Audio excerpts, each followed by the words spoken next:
જય વસરાજ, જય મચ્છુમાં, જય અભિયાયમાં અમે આવી ગયા છીએ તમારા માટે નવી રસોઈ લઈને। અમારી રસોઈ ચેનલમાં આપનું હાર્દિક સ્વાગત છે। મિત્રો, આજે આપણે બનાવવાનું છે સેવ રોલ। બનાવવા માટે બટેટા બાફી અને કરી લીધા છે તૈયાર।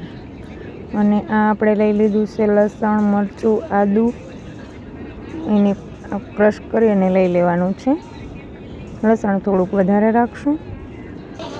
આપણે બટેટાનો માવો બનાવીને કમ્પ્લીટ કરી લીધો છે। એની અંદર આપણે હળદર થોડી એડ કરશું। બાફવામાં મીઠું નાખ્યું હતું એટલે અત્યારે મીડિયમ રાખશું। આપણે લાલ મરચું લેવાનું છે, સ્વાદ અનુસાર લીલું મરચું છે એટલે લાલ મરચું વધુ રાખવાનું છે। આપણે ધાણા જીરું 2 ચમચી,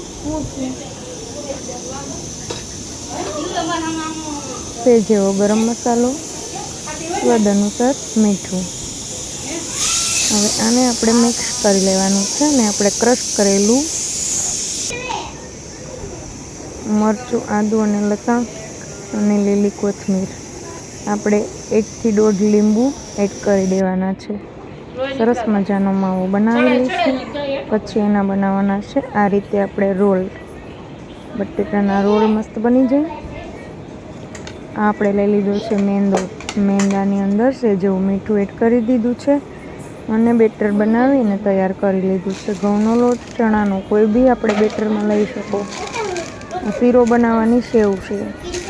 સેવનું આ રીતે આપણે કટિંગ કરી લેવાનું છે ભૂકો। પછી આપણે રોલ છે એ આમાં બેટરમાં રગદોળી દેવાનો છે। ત્યાર પછી આપણે સેવમાં ભભરાવી દેવાનું છે। સરસ મજાની સેવ ચોટી જાય એ રીતે રોલ કરી લેવાના છે તૈયાર। સાઈડમાં એક બાજુ મૂકી દઈશું। એ જ રીતે બધા રોલ બનાવવાના છે તો બનાવી લઈએ। રોલ સરસ મજાના બની જાય આ બધા આ રીતે, એટલે તેલ મૂકી અને આપણે તળવાના છે। નાનાથી લઈ મોટા સુધી બધાને ભાવે તેવું સરસ મજાની સેવ રોલની વાનગી છે। જરૂરથી ટ્રાય કરજો, મસ્ત બનશે। અને તેલમાં તળાવવા દઈશું અને આ રીતે ગોલ્ડન બ્રાઉન થવા દઈશું।